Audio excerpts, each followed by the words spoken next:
Maintenant, ah, je suis berbère. Moi aussi, je suis une berbère, monsieur Zemmour. Moi aussi, je suis une berbère. Et Voilà. alors Et vous savez qu'il est la reine des berbères. Oui, c'était la Kaïna. La Kaïna. Absolument. Je ne sais pas dire. Oui, et elle a combattu qui? Elle a combattu qui? Elle a combattu. Elle a combattu les colonisateurs musulmans. Oui, mais la Kaïna. Arabes. Mais moi je suis fière de ce que je suis, monsieur. Très bien, monsieur. J'assume ce que je suis. J'assume mon histoire parce que mon histoire, elle m'a grandi. Mon histoire, elle m'a construite pour être une vraie républicaine, pour être une vraie française, comme mes grands-parents, comme mes parents me l'ont. Qu'est-ce que vous reprochez à Éric Zemmour sur son histoire? Sur son histoire, c'est il a caché pendant des années qu'il était en réalité maintenant, parce que vous comprenez, pour faire plus finalement passe-partout. Donc maintenant, il nous explique toute son histoire, qu'il était berbère.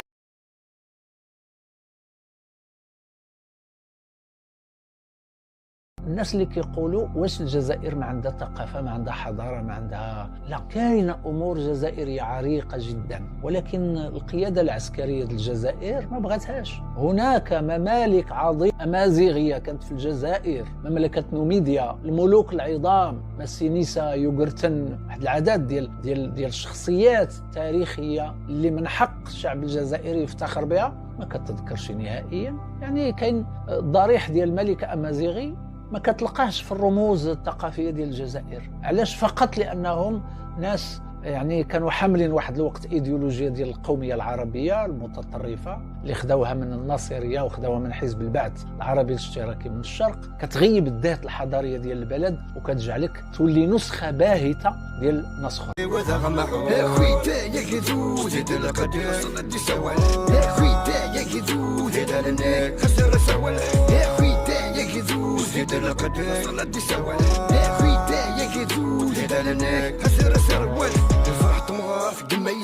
ما زيت وطي ديال دينا لني وثورة رضا هاتشي من سيا فثار واسيك السنة مولي يا روجني قص بيرا رساس السبة اللي ثامن يكتشك الفلاك راك ضايث ما كيكريماك نوني وحدة ويصانا فلاك حتى الموسيقى يغني ولا غير الذي نوخي اليوم من الزيدان لما مرغانا نفانا كيبراك النروح ركوضاك ذو ذايديو